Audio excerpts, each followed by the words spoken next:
আসসালামু আলাইকুম রহমতুল্লাহি অবরকাতুহু। প্রিয় বন্ধুরা, কোনো মানুষ যদি জালেম এর জুলুমের মধ্যে পড়ে বা সমাজের নিরীহ কোনো মানুষকে যদি কোনো প্রভাবশালী মানুষ জুলুম করার চেষ্টা করে এবং তাকে কোনো মানুষ অত্যাচার করার চেষ্টা করে, বিপদগ্রস্ত করার চেষ্টা করে, ইনশাআল্লাহ আজকে এমন একটি দোয়ার সাথে আপনাদেরকে পরিচয় করে দিচ্ছি। এই আমলটি যদি আপনারা করেন, ইনশাআল্লাহ আপনার কেউ কোনো ক্ষতি করতে পারবে না। ইনশাআল্লাহ 100% গ্যারান্টি। যদি কোরআন সত্য, যেমন কোরআন সত্য তেমন সেই আমলও সত্য। বন্ধুরা, কেউ কোনো ক্ষতি করতে পারবে না ইনশাআল্লাহ। এমন একটি আমলটি করবেন।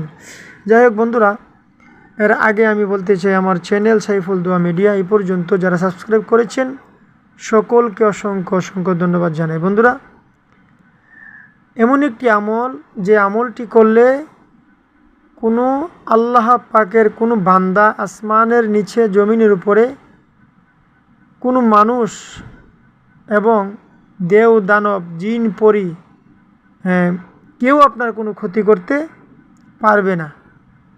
এই আমলটি কি? আমলটি হচ্ছে আল্লাহ পাকের একটি নাম, ইয়া মুজিল্লু। আল্লাহ পাকের একটি নাম রয়েছে, যেই নামটি অর্থ হচ্ছে হে অপমানকারী সত্তা। আল্লাহ পাক অপমানকারী। বন্ধুরা, আল্লাহ পাকের একটা নাম রয়েছে অপমানকারী সত্তা। আল্লাহ পাক ইচ্ছা করলে কাউকে অপমান করতে পারে। বন্ধুরা, আল্লাহ পাক অপমান কাদেরকে করে? যারা নিকৃষ্ট ব্যক্তি, যারা মানুষকে অত্যাচার করে, নিপীড়ন করে, মানুষের ক্ষতি করার চেষ্টা করে, মানুষকে ভয়ভীতি দেখায় এবং যারা পাপ করে, অন্যায় করে, অপরাধ করে, ওই সমস্ত লোকেদেরকে আল্লাহ পাক অপমান করে থাকেন দুনিয়াতে। শুধু দুনিয়াতে নয়, আখেরাতে পর্যন্ত তাদেরকে আল্লাহ পাক অপমান করে থাকেন। তো এই আল্লাহ পাক একটি নাম হচ্ছে অপমানকারী। 99টা সিফতি নামের একটি নাম ইয়া মুজিল্লু, অর্থাৎ হে অপমানকারী।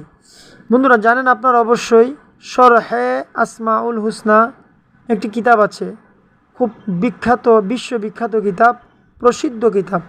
তো ওই কিতাবের মাধ্যমে লিখেছেন, কোনো ব্যক্তি জুলুমের আশঙ্কা করলে, যদি মনে করে যে কোনো জুলুমকারী বা জালেম আমার জুলুম করবে আমার উপরে, তাহলে এই ধরনের শঙ্কা থাকলে, আশঙ্কা হলে, তাহলে আপনারা কি করবেন? এই বরকতময় নামটি ইয়া মুজিল্লু আপনারা সেজদার মধ্যে গিয়ে, আপনারা 5 ওয়াক্ত নামাজ পড়েন, নামাজের পর যেমন সেজদা করেন, সেজদার মধ্যে সুবহানা রাব্বিল আলা পড়তে থাকেন। তো তেমনিভাবে আপনি পবিত্র অবস্থা উজু করে, আপনি সাথে সাথে দেরি করবেন না, নামাজের মুসল্লা বিছিয়ে অথবা মসজিদের মধ্যে হোক, আপনি কি করবেন? সেজদার মধ্যে চলে যাবেন। সেজদার মধ্যে গিয়ে 75 বার পড়বেন ইয়া মুজিল্লু পড়বেন। পরে 75 বার পরে মধ্যে 75 বার পড়ার মধ্যে আপনি বলবেন আল্লাহুম্মা নাজ্জিনি, মানে যেই লোকটা আপনার অত্যাচার করবে তার বাবার নাম সহ তার নাম ঠিকই বলবেন, আল্লাহুম্মা নাজিনি আল্লাহুম্মা নাজিনি এমুকের ছেলে এমুক, এভাবে বলবেন। বলে আপনি, মানে যেই জালেমকারী তার বাবার নাম এবং তার নাম আপনি বলবেন।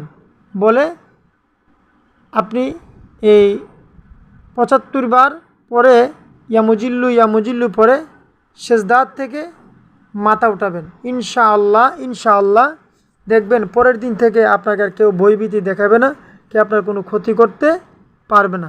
শুধু বন্ধুরা, এই ইসিমটি অধিক পরিমাণে পাঠ করলে শত্রু আপনার বন্ধু হয়ে যায়, অপমানিত হইতে হয় না।